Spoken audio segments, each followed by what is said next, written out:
بسم الله الرحمن الرحيم الحمد لله رب العالمين وبه نستعين على أمور الدنيا والدين والصلاة والسلام على سيدنا وشفيعنا رسول الله سيدنا محمد بن عبد الله عليه وعلى آله وعلى أصحابه وعلى أزواجه أزكى الصلاة وأتم التسليم وعلينا معهم وفيهم برحمتك يا أرحم الراحمين. رب اشرح لي صدري ويسر لي أمري واحلل عقدة من لساني يفقه قولي.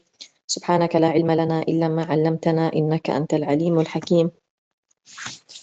نوينا التعلم والتعليم والتذكر والتذكير والنفع والانتفاع والإفادة والاستفادة والحث على التمسك بكتاب الله وسنة رسوله صلى الله عليه وسلم والدعاء إلى الهدى والدلالة ابتغاء وجه الله ومرضاته وقربه وثوابه. Suara masih jelas?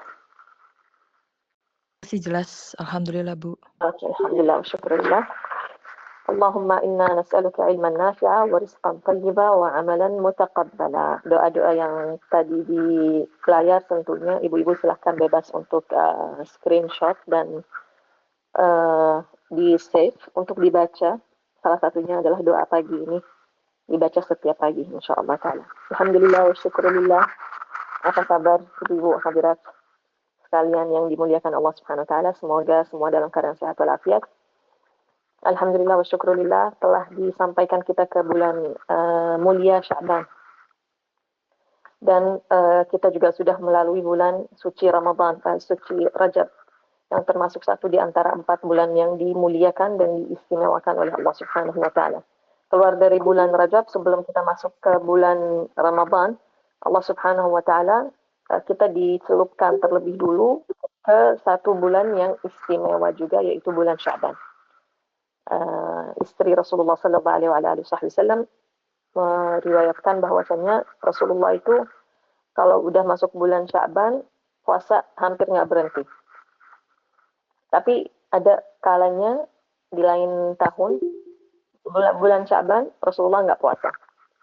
Nah, sewaktu Rasulullah berpuasa pada bulan Sya'ban, ditanya oleh Siti Aisyah kalau tidak salah radhiyallahu anha, ya Rasulullah, kenapa engkau sangat giat untuk berpuasa, untuk beribadah di bulan Sya'ban ini? Lalu beliau menyampaikan sebabnya adalah salah satunya bahwasanya dzalika syahrun yaqulu fihi an-nas baina Rajab wa Ramadan. Ini adalah bulan yang seringkali orang-orang lalai padanya. Artinya tidak paham keistimewaannya dan kemuliaannya. Ini bulan yang seringkali orang-orang lalai. Bulan ini antara Rajab dan Ramadan. Jadi seakan-akan kita tuh hanya fokus bulan yang sudah tertera gitu kemuliaannya, seperti bulan Rajab kan satu dari 4 bulan yang dimuliakan Allah Subhanahu wa taala berdasarkan ayat yang kalau tidak salah di surat At-Taubah. Lalu bulan Ramadan udah tahu sendiri kan baik-baiknya bulan. Nah, bulan yang ada di antara mereka nih kayak tidak diberikan haknya ya, seperti tidak disadari oleh kita ini umat Rasulullah sallallahu alaihi wasallam kemuliaannya. Maka beliau mengatakan, aku bergiat pada bulan ini karena bulan ini adalah bulan yang istimewa antara bulan Rajab dan antara bulan Ramadan. Juga pada bulan mulia Sya'ban ada malam pertengahan daripada bulan Sya'ban, yaitu nisf itu pertengahan atau setengah. Di malam pertengahan bulan Sya'ban ini Rasulullah sallallahu alaihi wasallam beribadah, berdoa, bermunajat sepanjang malam di malam pertengahan Sya'ban, malam 15 berarti. Dan beliau diriwayatkan oleh Siti Aisyah radhiyallahu anha pada tengah malam dalam tahajudnya, dalam doanya, dalam berharapnya kepada Allah Subhanahu wa taala, memohon, beliau keluar dan pergi berziarah ke pemakaman Al-Baqi'. Itu salah satu hal yang mengherankan Siti Aisyah radhiyallahu anha. Lalu setelah beliau balik, ditanya oleh beliau dan Rasulullah menjelaskan bahwasannya ini adalah malam yang mulia. Nah, diriwayatkan bahwasannya di malam nisfu Sya'ban ini adalah buku digantikan, adalah nasib atau takdir untuk setiap tahun itu tercatat atau pastikan pada malam nisfu Sya'ban. Karenanya dimintakan untuk memperbanyak doa, mengisi malam itu dengan ibadah, menghidupkan malam itu sebagaimana Rasulullah Sallallahu Alaihi Wasallam bangun pada malam itu dan memperbanyak doa, memohon ibadah kita yang diangkat ke hadapan Allah Subhanahu Wa Taala diterima, kekurangannya, cacatnya diampunkan, dan agar kita diberikan insya Allah taufik. Artinya taufik itu kemudahan untuk beribadah, dimudahkan untuk beribadah. Mohon kepada Allah Subhanahu Wa Taala untuk diberikan taufik untuk memperbanyak ibadah, untuk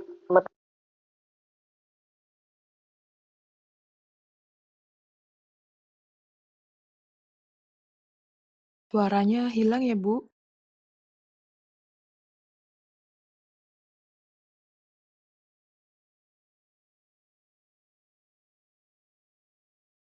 Assalamualaikum, Bu Nur.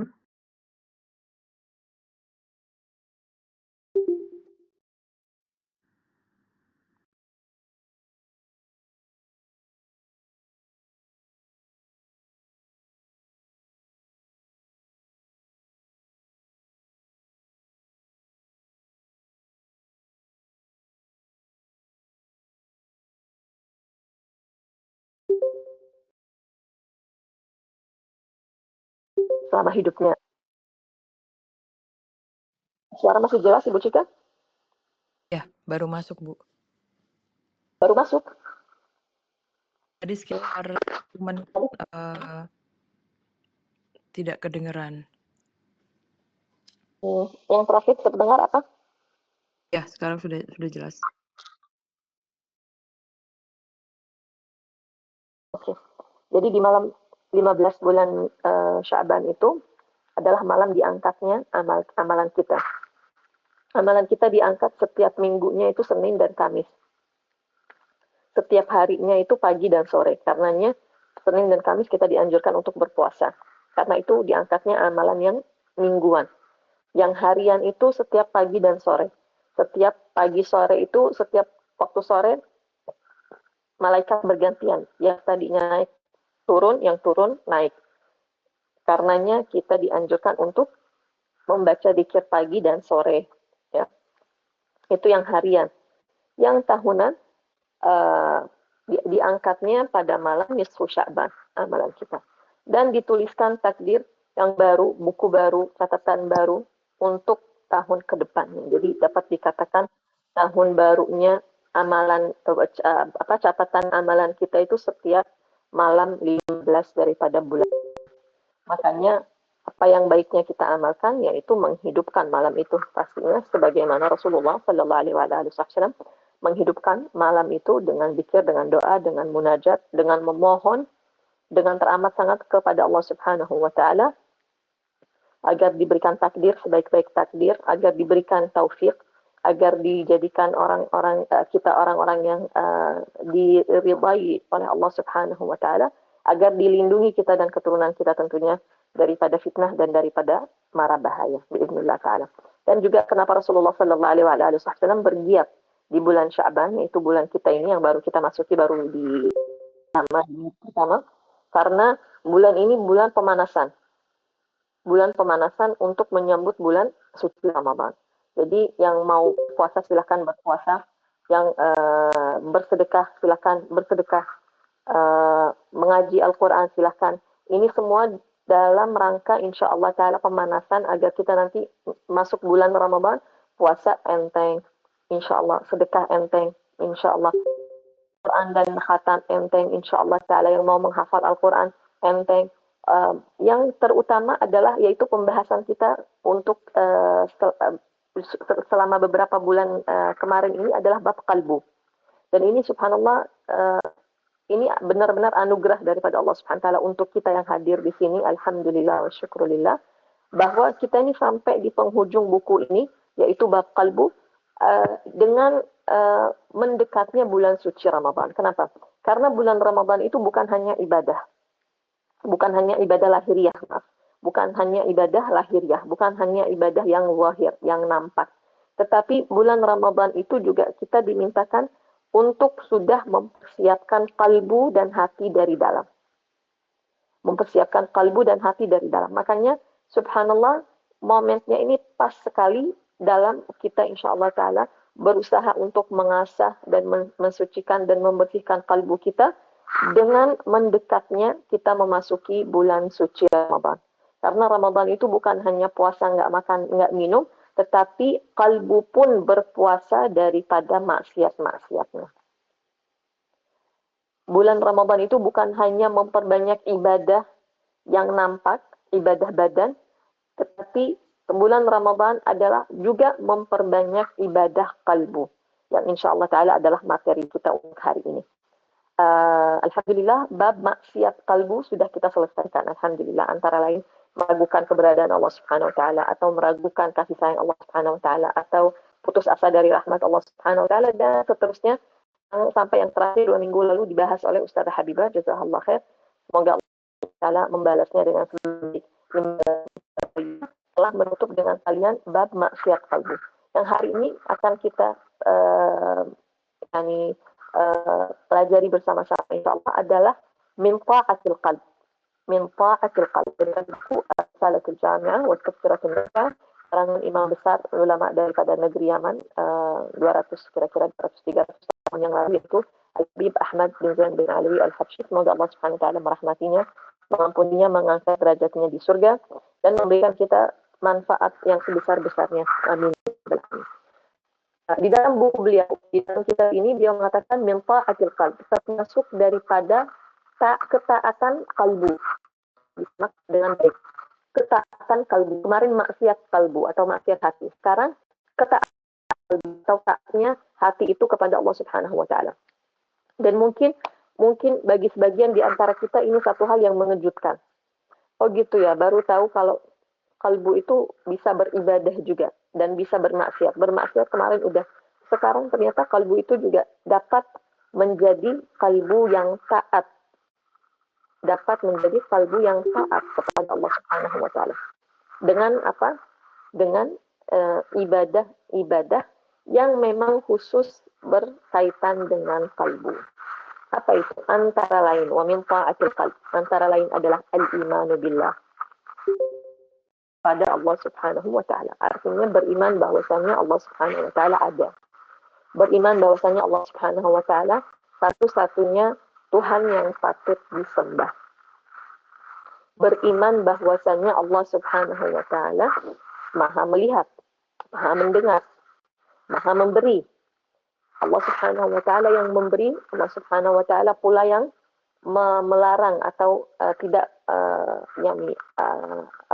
memberi dan tidak melarang daripada suatu perkara. Beriman bahwasanya Allah Subhanahu wa taala yang memberikan sakit dan Allah Subhanahu wa taala pula yang memberikan kesembuhan.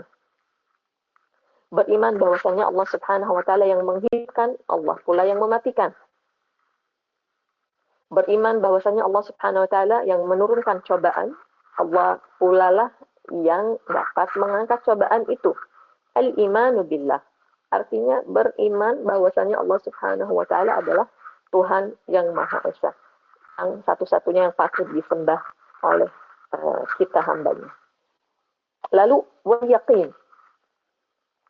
Yang kedua adalah al-yaqin. Apa itu al-yaqin? Al-yaqin itu percaya. Yakin. Di bahasa Melayu juga kan yakin. Yakin. Bahasa Arabnya yakin dengan huruf qaf. Yakin itu artinya percaya sepenuhnya. Sepenuhnya. Benar-benar yakin. Ya, benar kalau kita mau ini kan yakin gitu kan. Artinya percaya. Percaya yang sebesar-besarnya. Bahwasanya Allah Subhanahu wa taala sifat-sifat yang tadi kita sebutkan antara lain Allah Subhanahu wa taala yakin, percaya bahwasanya Allah Subhanahu wa taala akan mengampuni dosa kalau memang saya bertaubat dan memohon ampunan. Yakin, percaya bahwasanya Allah Subhanahu wa taala adalah yang memberikan rezeki. Dan Allah Subhanahu wa taala menjadikan manusia dan alam ini sebagai jalan yang menyampaikan rezeki itu. Apakah itu rezeki yang kita dapat dari orang tua, apakah dari suami, atau dari pekerjaan, atau dari dagangan, itu semua adalah asbab. Semua itu adalah jalan yang Allah Subhanahu wa Ta'ala jadikan di dunia ini. Tetapi sumber rezeki itu dari mana? Ya, percaya itu dari Allah Subhanahu wa Ta'ala. Yakin bahwasannya Allah Subhanahu wa Ta'ala yang menciptakan kita dan alam semesta. Yakin bahwasannya kita akan berpulang kepada Allah Subhanahu wa Ta'ala. Al-yaqin itu adalah satu hal yang pemilik Allah Subhanahu wa Ta'ala yang paling mahal dan yang paling istimewa adalah kalau seorang hamba itu diberikan yakin. Artinya insya Allah Ta'ala mempunyai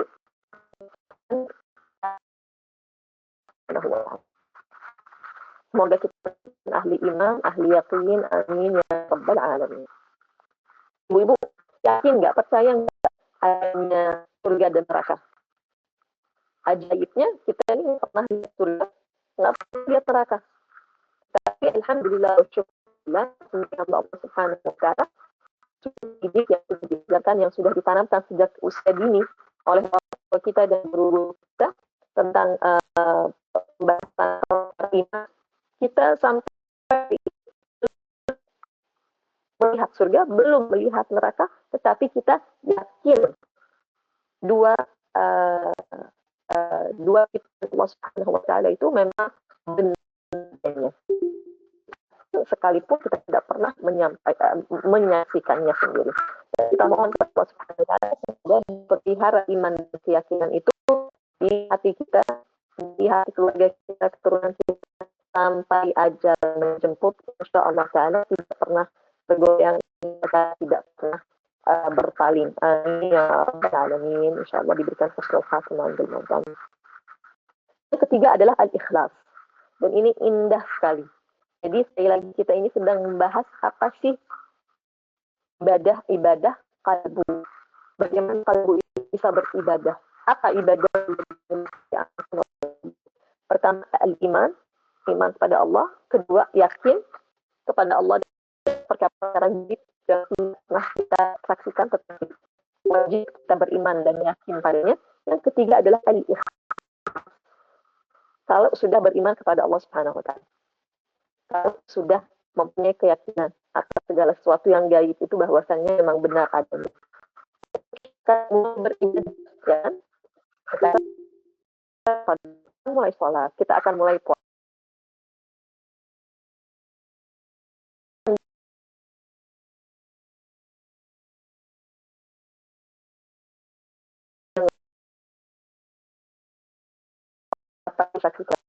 Ya. Sekarang kita sudah mengamalkan ibadah-ibadah yang nampak, ibadah-ibadah yang berkaitan dengan jasad, tubuh, dengan badan. Hati ini, kalbu ini juga mestinya beribadah dalam waktu yang bersamaan. Apa itu ibadah yang mestinya dijalankan? Adalah al-ikhlas. Kalau badan saya atau jasad saya sedang sholat, saya sepatutnya mengamalkan apa? Mengamalkan ikhlas. Apa itu ikhlas? Ikhlas itu artinya murni. Asalnya itu, kata ikhlas sebetulnya artinya murni. Tapi kalau kita di pembahasan agama, ikhlas itu berarti ibadah murni untuk Allah Subhanahu wa Ta'ala semata. Artinya kalau jasad saya sedang beribadah, katakanlah ibadah sholat, kalbu saya sepatutnya beribadah juga. Pada waktu yang bersamaan itu, apa ibadah yang mestinya dijalankan oleh kalbu saya? Adalah ikhlas. Adalah menjalankan sholat itu murni hanya semata-mata untuk Allah Subhanahu wa Ta'ala. Artinya lawannya daripada ikhlas itu apa? Sebetulnya ini dapat dikatakan saat ketaatan kalbu adalah, atau lawannya yang kemarin sudah kita bahas, yaitu maksiat kalbu, itu lawannya. Kalau saya itu ikhlas, artinya ibadah untuk Allah Subhanahu wa Ta'ala. Lawannya adalah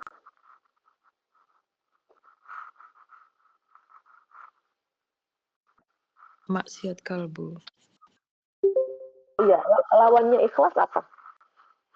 Sebaliknya. Ria. Iya, betul sekali Lucia, jazakallah khair. Berarti saya menjalankan ibadah yang nampak di dalam waktu yang bersamaan, kalbu pun menjalankan ibadah yang tidak nampak tetapi nampak bagi Allah Subhanahu wa taala, tidak nampak bagi manusia. Artinya lawannya daripada ikhlas yaitu riya, dan riya adalah maksiat kalbu. Sementara ikhlas adalah ibadah kalbu. Saya beribadah sedekah. Sedekah itu kan ibadah dasar. Tangan saya bersedekah. Memberikan sesuatu pemberian. Infak dan sebagainya. Mestinya dalam waktu yang bersamaan saya juga mengamalkan ibadah kalbu yaitu ikhlas. Maksudnya gimana maksudnya? Memberikan sedekah itu dengan tangan itu adalah ibadah tubuh. Kalbu pun ikut beribadah yaitu dengan berniat bahwasannya sedekah ini murni semata-mata untuk Allah Subhanahu wa taala, bukan karena ingin dilihat, bukan karena ingin dipuji, bukan karena ingin dihormati, bukan karena ingin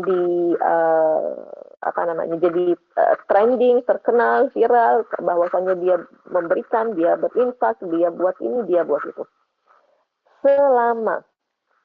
Selama ikhlas ada bersamaan dengan ibadah, insya Allah ta'ala aman. Walaupun ada yang negor kita misalnya, kenapa ditunjukin sedekahnya, kenapa ditunjukin pemberiannya, kenapa ditunjukkan infaknya, selama kalbu ikhlas, nggak apa-apa. Kenapa? Karena justru sedekah kita yang nampak itu di hadapan orang, bisa jadi insya Allah ta'ala kemungkinan besar bisa menjadi penggerak dan pendorong bagi orang-orang yang menyaksikan saya. Dia tergerak, dia terdorong untuk juga ikut bersedekah, untuk juga ikut berinfak. Asalkan kalbu ini ikhlas, mengamalkan ikhlas, yaitu ibadah semata-mata untuk Allah Subhanahu wa ta'ala, insya Allah ta'ala nggak masalah. Tetapi yang tahu kalbu dan niat itu siapa? Hanya Allah Subhanahu wa ta'ala. Makanya kita pun harus melatih diri. Terutama kita ini insya Allah mendekati bulan suci Ramadan. Kita ini mestinya melatih diri. Sebetulnya ini beberapa bulan terakhir kita di dalam bab kalbu itu dalam rangka melatih diri. Dalam rangka menaklukkan kalbu dan hawa nafsu. Walaupun dia tidak nampak kalbu itu, maksiatnya nggak nampak, sebetulnya ibadahnya pun nggak nampak, tetapi ingat nggak ibu-ibu, di pembahasan pertama di bab kalbu, waktu itu kita mengatakan, kenapa ulama sangat memperhatikan bab kalbu ini? Kenapa? Karena kalbu itu adalah bagian satu-satunya yang diperhatikan oleh Allah Subhanahu wa ta'ala. Yang dipandang oleh Allah Subhanahu wa ta'ala daripada diri kita adalah kalbu kita. Makanya mesti kita latih, mesti kita bersihkan, mesti kita sucikan, mesti kita jaga daripada virus, daripada penyakit, yaitu maksiat-maksiat. Kalbu, niat yang tahu hanya Allah Subhanahu wa ta'ala. Makanya kita dari sini mesti melatih diri. Ya, jangan kita suka ngejudge orang lain. Jangan kita suka menghakimi orang lain yang kita nggak tahu niatnya gitu kan. Kita lihat zahirnya. Ya, tapi jangan kita masuk ke niatnya. Oh niatnya, oh maksudnya, oh dia sebetulnya maksudnya begini, maksudnya begitu. Atau maksudnya dari mana? Maksud itu ada di kalbu. Maksud itu, niat itu ada di kalbu, bukan kawasan kita itu, bukan urusan kita itu. Serahkan kepada Allah Subhanahu wa ta'ala. Yang kita perhatikan, yang kita dapat menyaksikannya adalah zahirnya. Kalau zahirnya baik, ya sudah. Jangan bilang tapi maksudnya begini, tapi maksudnya begitu. Ya, kita mesti melatih diri kita dan memperhatikan aib kita sendiri, berusaha untuk memperbaiki diri kita lahir dan batin. Terutama kita mendekati bulan Ramadan ini. Ya, bismillah ta'ala. Lalu yang keempat, at-tawadhu'. Ini kebalikan kemarin yang bab maksiat kalbu, ini kebalikannya. At-tawadhu' adalah rendah diri. Rendah diri bukan berarti nggak punya harga diri. Bukan begitu sama sekali. Allah Subhanahu wa ta'ala bercerita di dalam Al-Quran di akhir surat Al-Fatih. Surat Al-Fatih di ayat terakhirnya, Bismillahirrahmanirrahim, Muhammadur Rasulullah. Muhammad itu adalah utusan Allah Subhanahu wa ta'ala. Walladzina ma'ahu, dan orang-orang yang bersamanya, asyidda'u 'alal kuffar, keras di hadapan orang kafir. Kalau berhubungan dengan orang kafir atau sedang berhadapan dengan orang kafir, mereka itu keras. Mereka itu berani. Mereka itu punya pendirian yang kuat. Mereka itu tidak takut, tidak merasa rendah, tidak merasa kurang, tidak merasa apapun yang negatif. Justru jika mereka berhadapan dengan orang kafir, mereka itu keras, ya, asyidda'u 'alal kuffar. Bukan kasar ya, bukan maksudnya kasar, tapi keras. Artinya apa? Percaya diri, punya pendirian. Ruhama bainahum.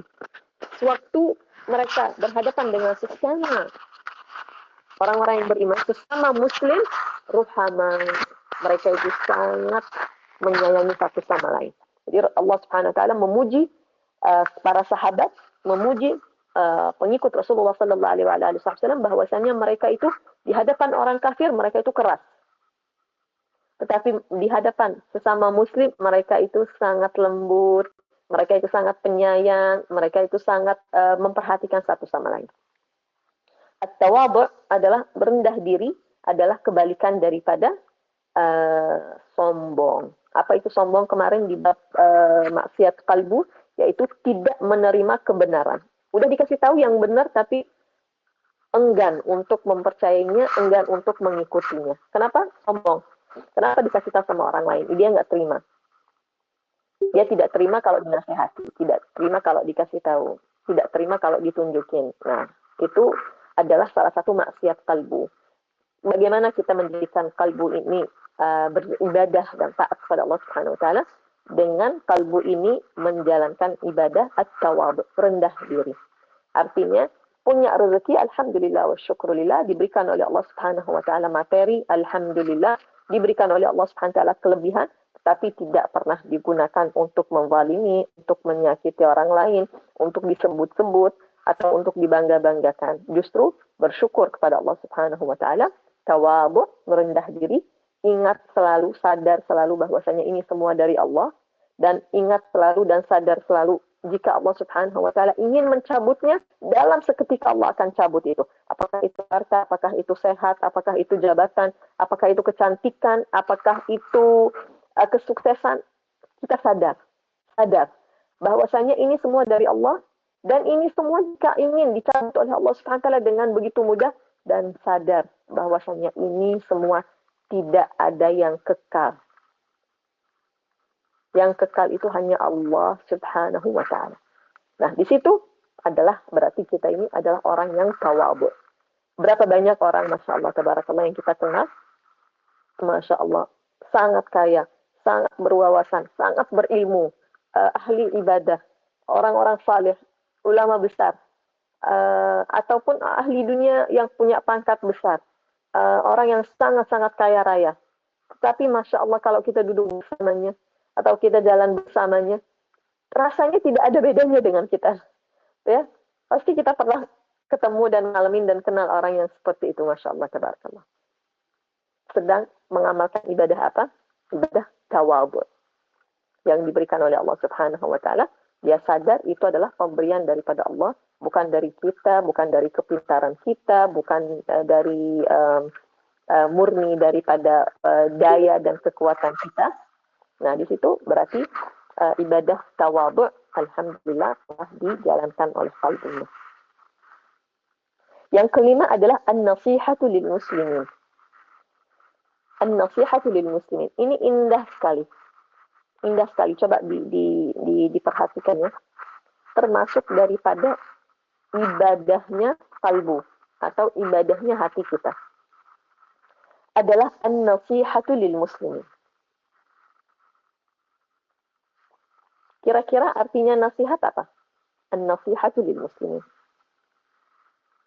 Apakah ada yang bisa relate? An-nasihatu lil muslimin.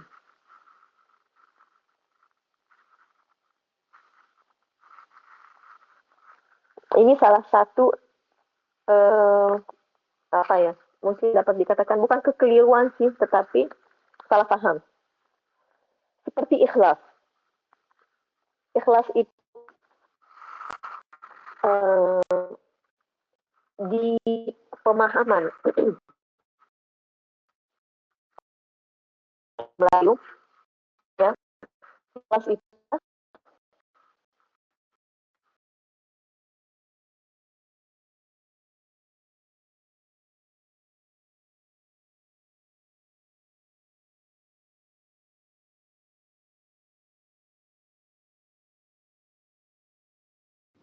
Putus kembali, Ibu Nur.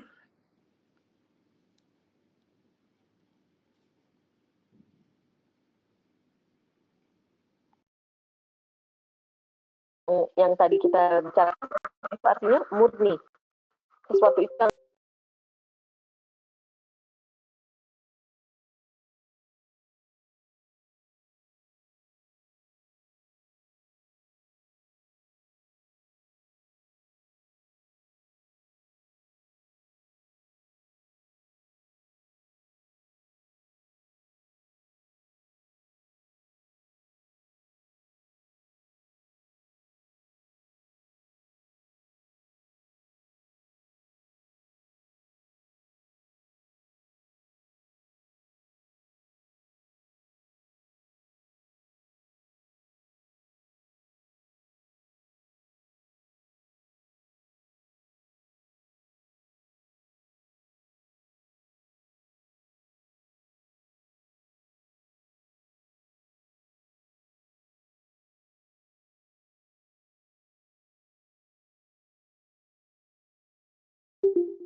ini saya akui bukan hanya pemahaman orang Melayu, tetapi orang Arab juga.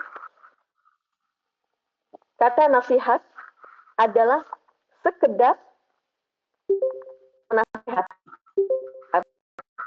memberikan petunjuk, menunjukkan kepada yang memberikan nasihat. Sebetulnya kata nasihat itu mempunyai arti yang utama, mempunyai makna lain yang asli, yaitu adalah nasihat itu adalah mirip dengan satu istilah, yaitu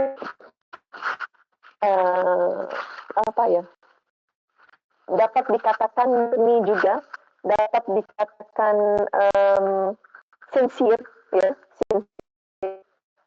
an-nasihatul muslimin. Berarti kalau dengan arti yang satu ini, yang kedua ini, nasihatul muslimin, artinya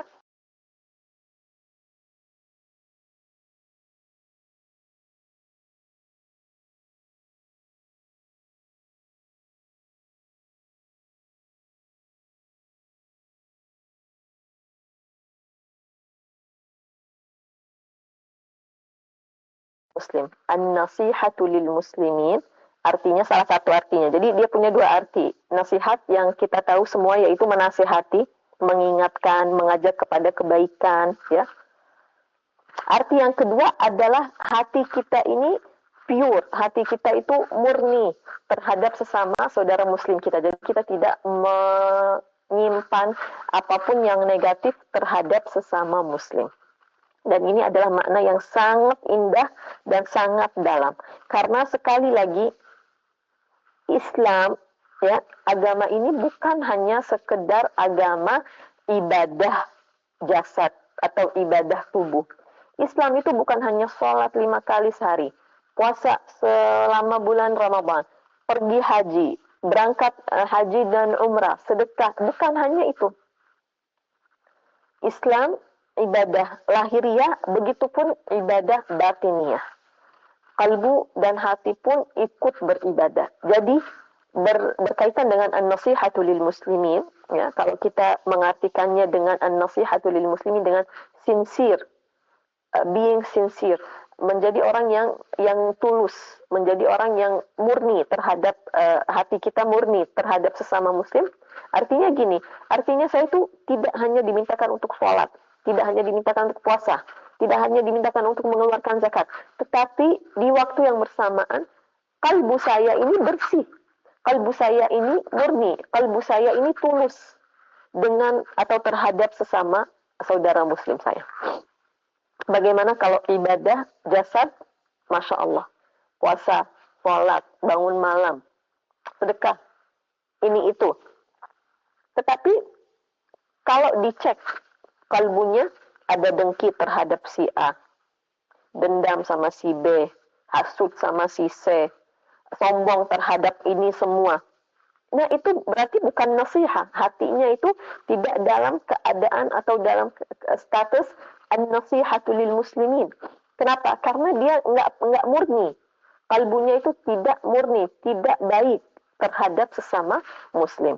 Tetapi yang kita inginkan insya Allah Ta'ala zahirnya bagus, jasadnya, ibadah jasadnya baik, dan juga kalbunya dalam keadaan yang baik. Arti yang kedua adalah an-nasihatu lil muslimin, yaitu menasihati, mengingatkan, mengajak satu sama lain dalam kebaikan dengan niat yang suci, dengan niat yang murni, dengan niat yang betul-betul semata-mata untuk Allah Subhanahu wa taala dan untuk mencapai ridha Allah Subhanahu wa taala bersama-sama.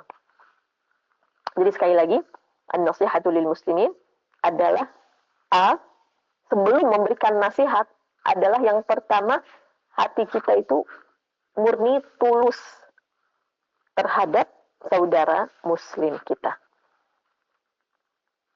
Itu yang utama. Itu sebelum apa-apa. Sebelum saya dimintakan untuk menasihati, mengajak, mengingatkan, sebelum daripada itu semua, saya dimintakan agar kalbu saya, hati saya tulus terhadap sesama muslim. Dan ini makna yang sangat dalam dan insya Allah Ta'ala dapat kita amalkan, amin ya rabbal alamin. Jadi tidak ada dengki, tidak ada dendam, tidak ada menyimpan niat-niat buruk ya untuk sesama muslim. Na'udzubillah min dzalik, tidak ada niat untuk membalimi atau menyakiti. Artinya itu sedang dalam keadaan nasihat lil muslimin, sincere terhadap sesama muslim. Lalu as-sakha. Yang keenam, as-sakha. As-sakha itu artinya dermawan. Artinya dermawan, artinya generous. Artinya generous. Tapi ini agak sedikit mengherankan. Kenapa? Karena generosity atau kedermawanan itu bagi kita adalah selalunya dengan benda materi, bukan begitu, ibu-ibu?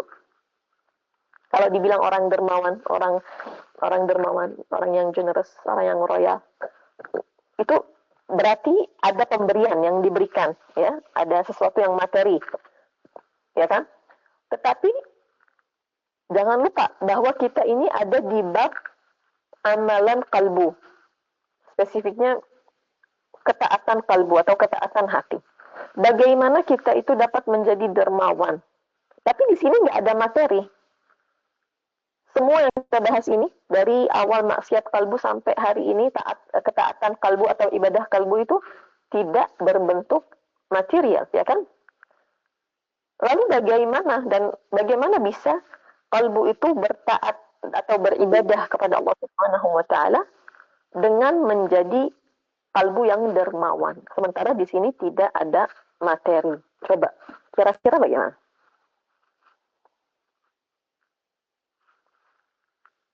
Kalbunya dermawan, kalbunya memberi. Apa yang diberikan di sini? Bisa menjadi dermawan? Bagaimana tuh caranya bisa menjadi dermawan? Lewat senyum, biasanya Bu, senyum, memberi semangat, kasih nasihat gitu. Oke. Apalagi yang Ibu Cik? Nggak ada benda yang diberikan ya. Di sini pastinya yang nggak ada yang diberikan, gitu kan? Karena ini urusan hati sekarang, urusan kalbu. Kira-kira Ibu Cik juga, Ibu Cik, bagaimana? Dengar setia. Mungkin dengan mendoakan orang lain juga ibadah yang itu, Bu. Bagus sekali. Lalu?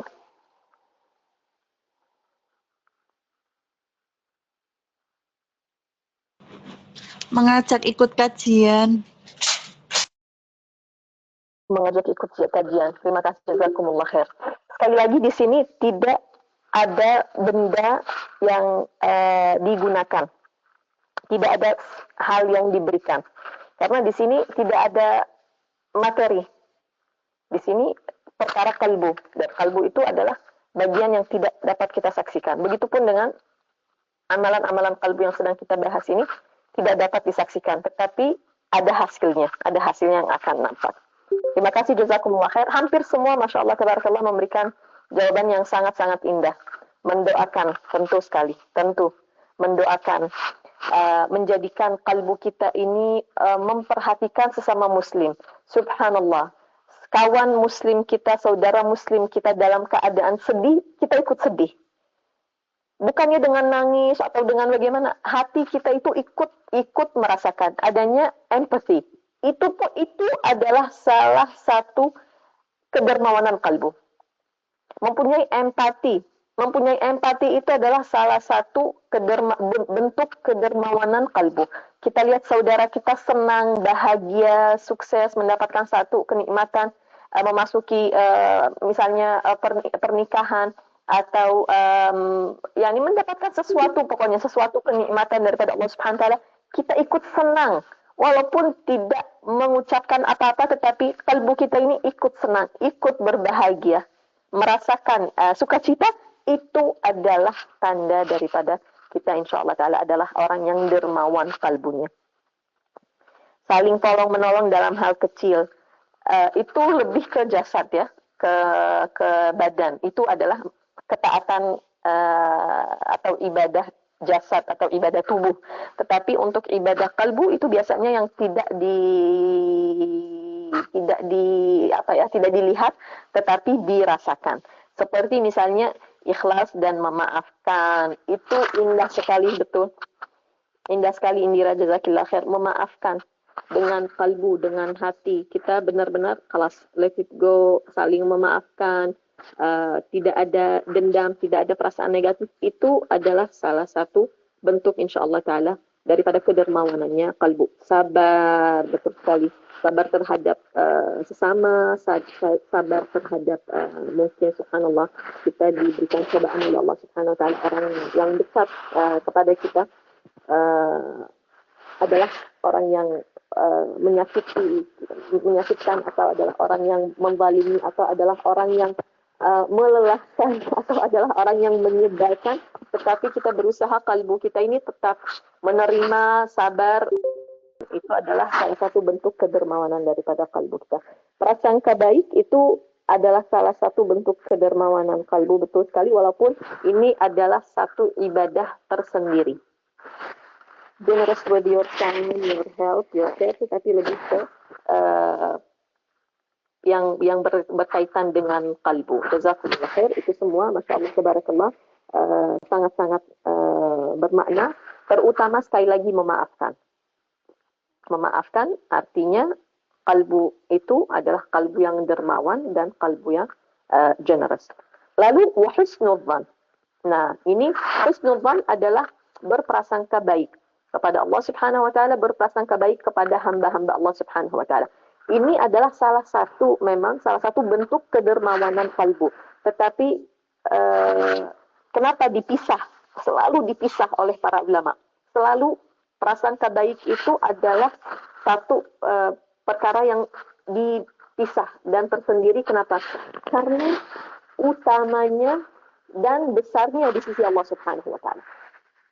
Ini adalah ibadah kalbu yang tolong diperhatikan ya Allah. Ini adalah ibadah kalbu yang sangat mulia di sisi Allah Subhanahu wa taala.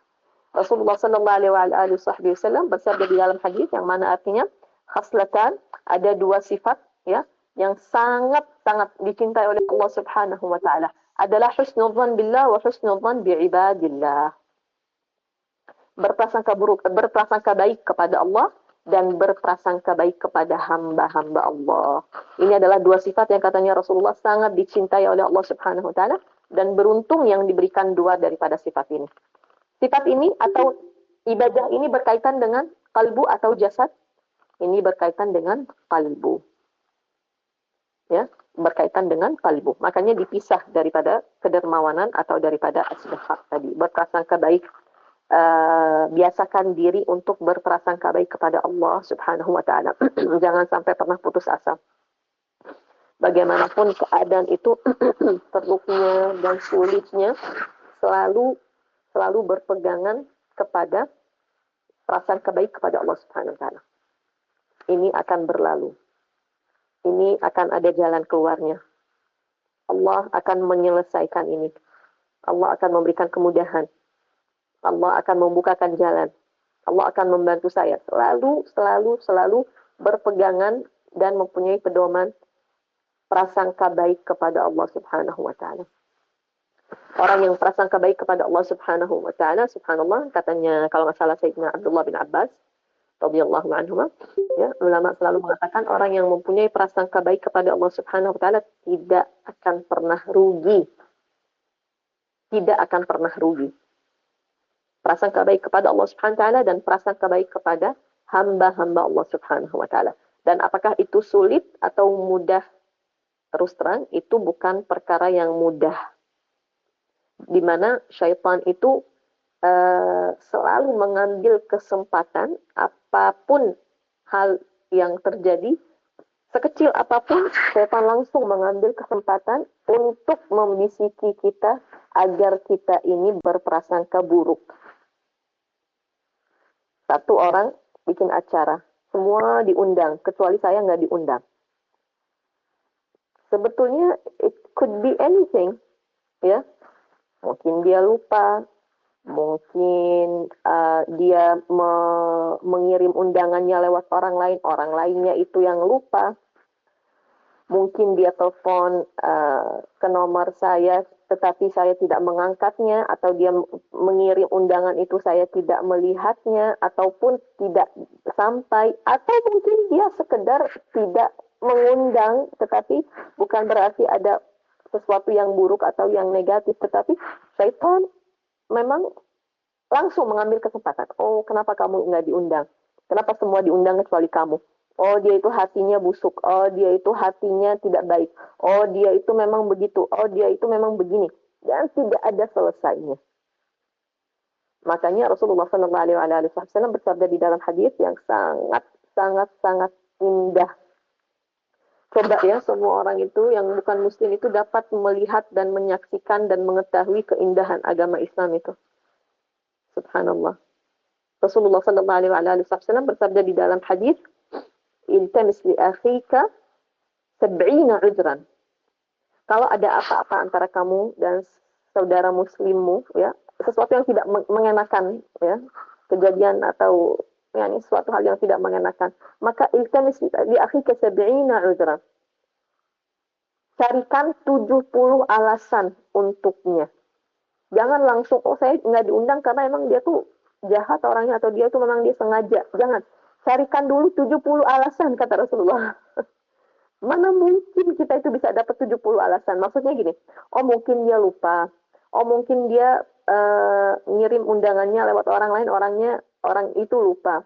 Oh mungkin dia itu mau undang saya tapi dia nggak punya nomor saya. Oh mungkin itu sampai 70 kali mungkin. Ada nggak sih? Kita juga nggak punya waktu untuk mencari oh mungkin itu sampai 70. Yang dimaksud oleh Rasulullah SAW itu bukan 70, bukan angkanya, bukan 70 atau 20 atau 30. Yang dimaksud oleh Rasulullah SAW adalah berprasangka baiklah. Jangan langsung judging. Jangan langsung prasangka buruk, karena itu singkat dan mudah sekali. Cari alasan, kata Rasulullah. Sampai 70 alasan kalau perlu. Lalu jika kamu sudah mencarikan 70 alasan dan ternyata semuanya nggak ada, tidak dapat diterima, katakanlah mungkin ada alasan yang tidak saya ketahui. Which is hampir-hampir dikatakan ya mustahil gitu kan. Tetapi yang dimaksud oleh Rasulullah SAW sekali lagi bukan 70, bukan 30, tetapi yang dimaksud oleh Rasulullah di sini adalah berprasangka baiklah. Dan kalau memang benar-benar kita tidak diundang karena memang dia tidak senang, kepada kita, memang dia tidak suka kepada kita, memang dia tidak mengharapkan keberadaan kita, ya sudah, alhamdulillah. Kenapa juga kita mau hadir di tempat orang yang nggak mau kita dan nggak nerima kita, gitu kan? Yang dimaksud di sini adalah prasangka baik, jangan langsung judging, jangan langsung prasangka buruk, dan khalas, yang let it go, berusaha untuk mendidik hawa nafsu dan mendidik kalbu untuk menerima bahwasanya kita itu tidak diterima atau kita tidak disukai. Halas. Nggak apa-apa. Memang tidak akan disukai oleh semua orang, juga kita tidak akan dibenci pastinya oleh semua orang. Alhamdulillah. Ini adalah husnudzan. Ya, terutama terhadap orang-orang yang dekat dengan kita. Jangan kita ini berbaik kepada orang yang jauh. Tetapi keluarga kita sendiri, kita tidak memberikan mereka generosity. Kita tidak memberikan mereka kedermawanan kalbu kita. Kita dermawan sama semua orang. Giliran di rumah tangga, justru kita berhubungan dengan mereka seperti mereka itu adalah orang asing. Dan kepada orang asing seperti keluarga. Nah, itu hati-hati sekali. Hati-hati dengan yang seperti itu. Karena yang Allah Subhanahu wa Ta'ala utamakan dan akan pertanyakan kepada kita adalah keluarga kita. Bukan orang lain, tetapi keluarga kita dulu. Bagaimana kita dengan orang tua, bagaimana kita dengan pasangan, bagaimana kita dengan anak, bagaimana kita dengan orang-orang yang berhubungan silaturahim dengan kita. Jangan kita kasar dengan orang-orang terdekat, malah baik dan lembut dengan atau kepada orang-orang yang jauh. Kita dermawan lahir batin sama orang yang jauh, tetapi sama rahim sendiri, sama keluarga sendiri, kita pelik lahir dan pelik batin. Jangan kita prasangka baik sama semua orang, kecuali sama keluarga kita. Kalau apa-apa nggak pernah terima. Kalau ada yang minta maaf kepada kita, maafkan. Itu termasuk kedermawanan kalbu dan kedermawanan Allah Ta'ala. Allah SWT jadikan kita orang yang berakhlak baik. Amin ya Rabbal Alamin. Akhlak itu juga perlu dimintakan di dalam doa, ibu-ibu hadirat sekalian yang dimuliakan Allah Subhanahu wa Ta'ala. Rasulullah SAW yang adalah nomor 1 dalam bab akhlak mulia, nomor 1 dalam bab perilaku yang baik, nomor 1 dalam kedermawanan lahir dan batin. Setiap kali beliau berkaca, melihat kaca, mirror, beliau mengucapkan doa, Allahumma kama hassanta khalqi, ya Allah, sebagaimana engkau telah memperbagusi rupaku, fahassin khuluqi, maka perbagusilah atau perbaikilah akhlakku, wa harrim wajhi 'alan nar, dan jauhkan wajah ini dan badanku ini daripada api neraka. Bayangkan itu Rasulullah SAW yang telah dipuji oleh Allah SWT di dalam Al-Quran, bahwasannya beliau akhlaknya yang terbaik. Dan beliau itu adalah tauladan dalam akhlak. Setiap kali beliau berkaca memohon kepada Allah Subhanahu wa Ta'ala, ya Allah, sebagaimana engkau telah mempercantik dan memperbagusi rupaku secara lahir, maka perbagusilah akhlakku. Bayangkan. Apalagi kita yang mestinya memperbanyak doa itu, bisa diberikan akhlak yang baik dan dijadikan orang yang berakhlak baik adalah kita, Rasulullah SAW. Tetapi doa itu dari Rasulullah adalah ajaran bagi kita. Itu adalah ajaran bagi kita. Agar kita insya Allah Ta'ala setiap waktu dalam doa kita ikut sertakan, ya Allah, jadikanlah akhlakku akhlak yang baik. Kita dan keturunan kita, amin ya Rabbal Alamin. Ta'zimu sya'airillah. Termasuk daripada ibadah ilmu adalah ta'zimu sya'airillah, adalah memuliakan syiar-syiar Allah Subhanahu wa Ta'ala atau syiar-syiar Islam. Seperti misalnya azan. Azan adalah salah satu syiar Allah. Syiar itu adalah salah satu hal yang nampak, yang berkaitan dengan Islam, dengan agama Islam. Seperti azan misalnya. Ada agama selain agama Islam tidak punya azan. Bagaimana kita itu mengamalkan ibadah yang satu ini, ibadah hati yang satu ini, yaitu memuliakan atau mengagungkan syiar-syiar Allah atau syiar-syiar Islam. Kalau misalnya kita gunakan azan sebagai example, maka mengagungkan syiar Allah Subhanahu wa taala dengan kalau azan itu kita tidak berbicara. Ya, ibu-ibu hadirat sekalian. Terutama kalau kita lagi di pengajian, sama sekali tidak pantas, sama sekali tidak layak. Kita ini adalah sebagai penuntut ilmu, pas azan dan kita masih di majelis, tidak dihormati dan tidak dimuliakan azan itu. Bagaimana azan itu diagungkan? Sebagaimana sunnah Rasulullah SAW, kita diam, kita menjawab azan itu. Kita mengulangi muadzin mengatakan Allahu Akbar, kita ikut mengucapkan Allahu Akbar.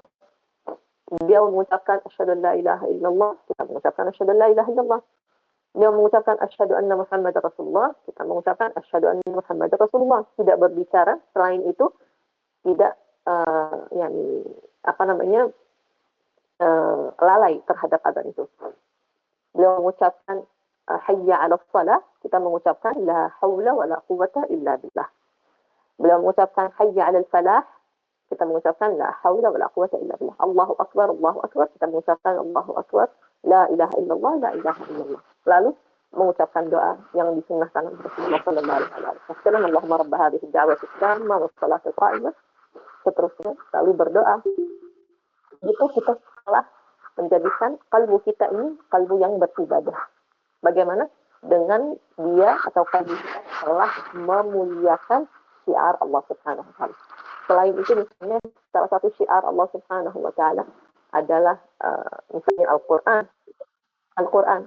Bagaimana kita mengagungkan Al-Quran? Menempatinya di tempat yang layak. Jangan di bawah, jangan asal. Apalagi kalau kita punya anak-anak kecil. Kita tahu kemungkinan besar anak-anak kita itu yang masih kecil, di usia kecil itu kan. Nanti dia buka Qurannya, nanti jatuh, nanti ditaruh di sini, nanti dibawa ke sana. Kan Al-Quran di tempat yang layak. Ini adalah salah satu bentuk ibadah hati mengagungkan syiar Allah Subhanahu wa taala. Tentunya tidak menyentuh Al-Quran kecuali dalam keadaan wudu. Tidak menaruh Al-Quran itu di bawah. Kita duduk di atas, Al-Qurannya di bawah. Atau kita di bawah, Al-Quran sejajar dengan kita di bawah. Itu tidak boleh. Tidak boleh gitu. Memuliakan Al-Quran adalah memuliakan salah satu syiar Allah Subhanahu wa taala. Hari Lebaran itu adalah syiar Allah Subhanahu wa taala. Idul Adha, Idul Fitr adalah syiar Allah Subhanahu wa taala. Ini harian Lebaran. Idul seharian tidak ada menunjukkan kegembiraan atas hadirnya hari Lebaran. Nah, hari Lebaran itu adalah hari mulia, hari agung bagi kita umat Islam.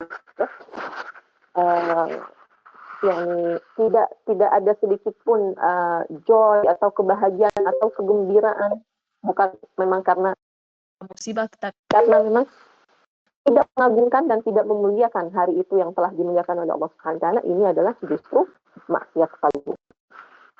Jadi salah satu ibadah kalbu adalah dengan memuliakan dan apa yang telah Allah agungkan.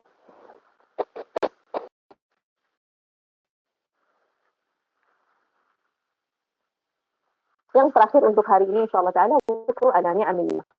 Satu ibadah kalbu ini juga mungkin agak sedikit mengejutkan, ya, adalah asyukur ala ni'amillah, bersyukur kepada Allah Subhanahu wa taala atas nikmat-nikmatnya, atas pemberian-pemberiannya.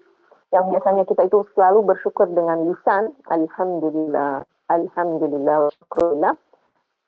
Mulai dari sekarang insyaallah taala kita ikut sertakan tubuh kita dalam beribadah syukur kepada Allah Subhanahu wa taala. Tidak hanya lisan yang bersyukur, tetapi hati pun ikut merasakan sedalam-dalamnya besarnya pemberian daripada Allah Subhanahu wa taala, itu besarnya anugerah daripada Allah Subhanahu wa taala yang kita syukuri dengan lisan, maka ikut merasakan pada waktu yang bersamaan kalbu itu merasakannya dengan sangat-sangat dalam. Benar, ini adalah pemberian yang indah daripada Allah Subhanahu wa taala, dan saya mensyukurinya ya Allah. Seperti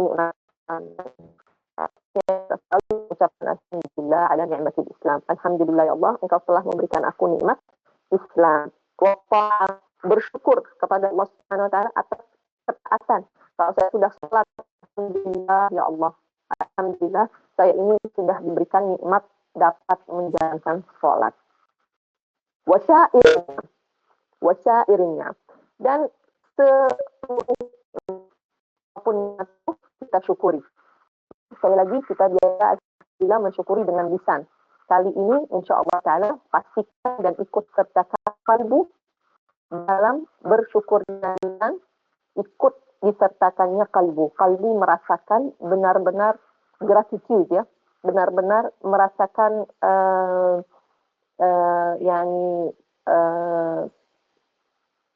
merasakan besarnya nikmat yang telah diberikan oleh Allah Subhanahu wa taala.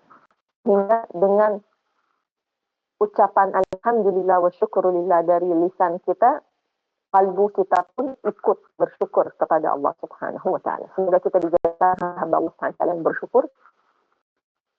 Allah Subhanahu wa taala di dalam Al-Qur'an di banyak ayat membicarakan orang-orang yang selalu bersyukur, selalu berterima kasih, selalu menghargai mempunyai yang seperti telah diberikan oleh Allah Subhanahu wa taala. Antara lain wa qalilun min ibadiyas syakur. Firman Allah Subhanahu wa taala di dalam Al-Qur'an, sedikit di antara hambaku yang pandai bersyukur. Makanya ulama mengatakan ya Allah, jadikanlah kami termasuk daripada yang sedikit itu. Allah Subhanahu wa taala berfirman, sedikit dari hambaku pandai bersyukur. Ulama mengatakan ya Allah, jadikan kami termasuk daripada yang sedikit itu, karena yang kebanyakan justru yang tidak bersyukur yang sepatutnya kepada Allah Subhanahu wa taala. Juga di dalam Al-Qur'an Allah Subhanahu wa taala berfirman, Bismillahirrahmanirrahim, wa ista'adzana rabbukum la in syakartum la azidannakum. Allah Subhanahu wa taala telah menetapkan bahwasanya jika kalian bersyukur, maka Allah Subhanahu wa taala berjanji akan menambahkan. Bersyukur Allah akan menambahkan. Setiap kali bersyukur Allah Subhanahu wa taala akan menambahkan. Di ayat lain Allah Subhanahu wa taala berfirman, wa sanajzis syakirin. Dan Allah Subhanahu wa taala akan memberikan imbalan yang sebaik-baiknya kepada orang-orang yang pandai bersyukur. Jadi insyaallah taala kita ini besar kecilnya nikmat kita syukuri. Apakah nikmat itu lahir, nikmat batin, kita syukuri.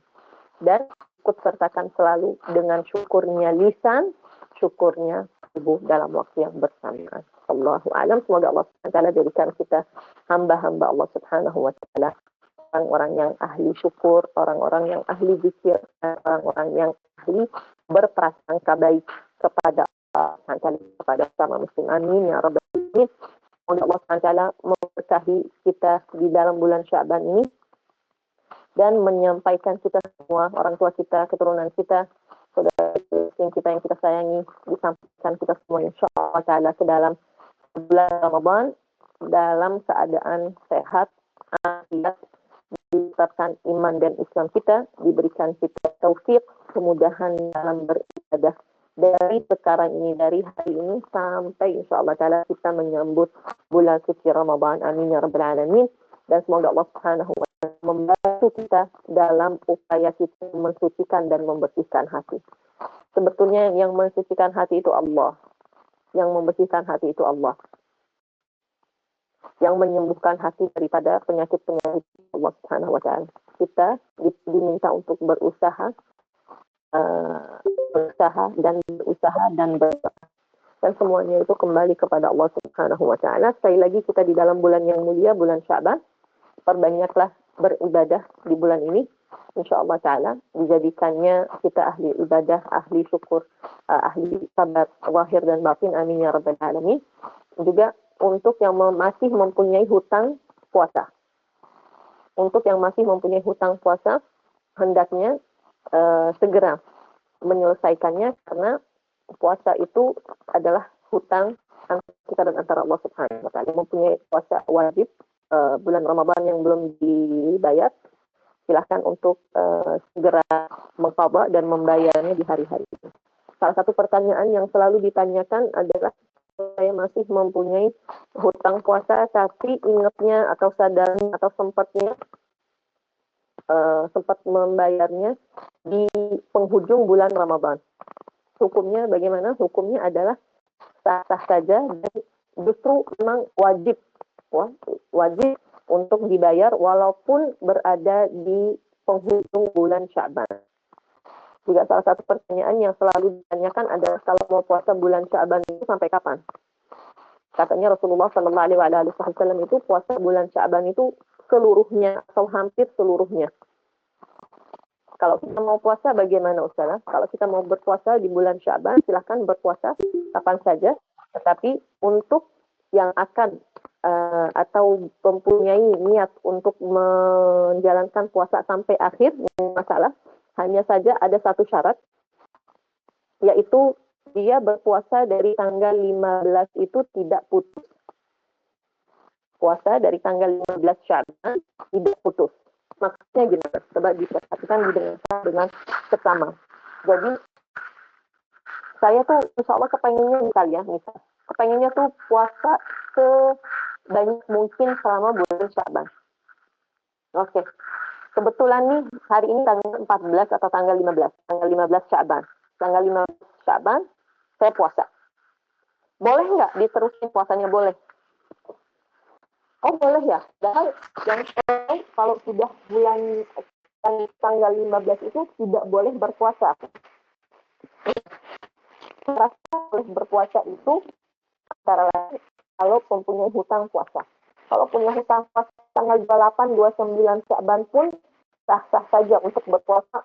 Itu wajib karena dia masih punya hutang. Dan itu mestinya diselesaikan sebelum masuknya bulan Ramadan. Atau syarat lainnya untuk dapat menjalankan puasa sampai akhir bulan Sya'ban adalah dia telah berpuasa tanggal 15 Sya'ban. Ini sudah dijelaskan dengan baik. 15 Sya'ban itu saya puasa. Saya sudah puasa tanggal 15 Sya'ban. Saya itu diperbolehkan untuk meneruskan puasa. Oke?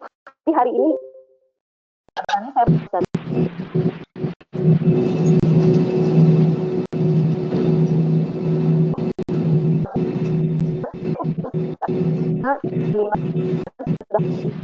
Ibu Dewi tanggal 15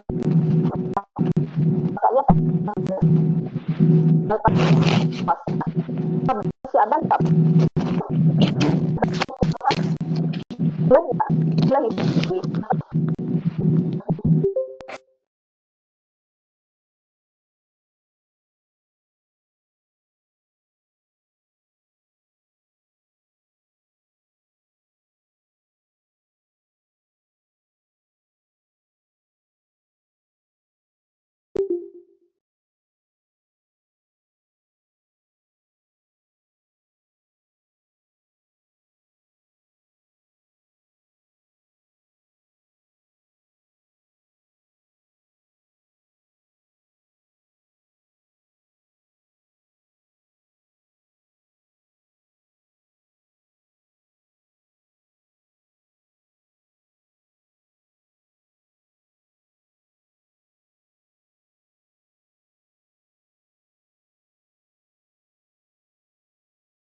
hal-hal yang perlu diperhatikan untuk yang ingin berpuasa di atas tanggal 15 daripada bulan Sya'ban.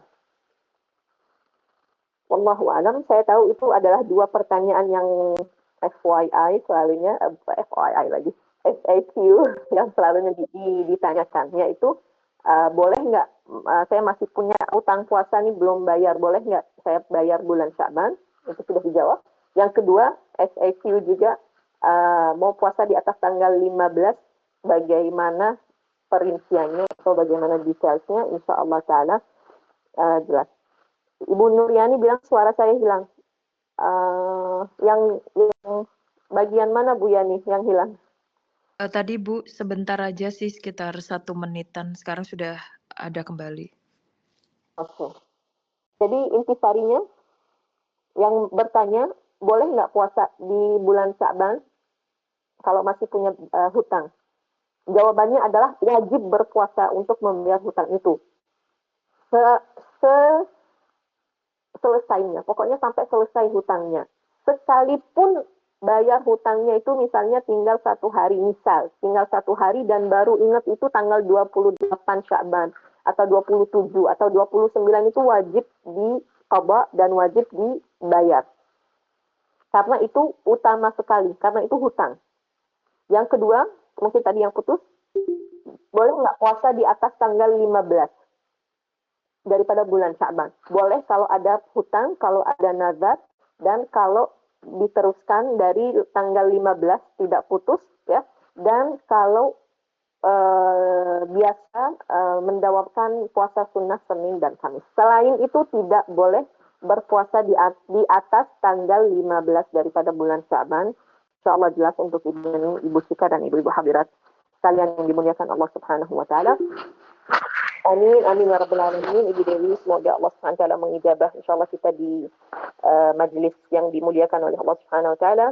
Malaikat menemani kita, rahmat Allah insyaallah mencurahi kita, menurunkan keberkahannya, rahmatnya, maghfiratnya, ampunannya, kasih sayangnya kepada kita semua dan kepada kaum muslimin muslimat, terutama kawan-kawan kita yang tidak mengetahui keadaan mereka kecuali Allah Subhanahu wa taala, kesulitan yang mereka hadapi.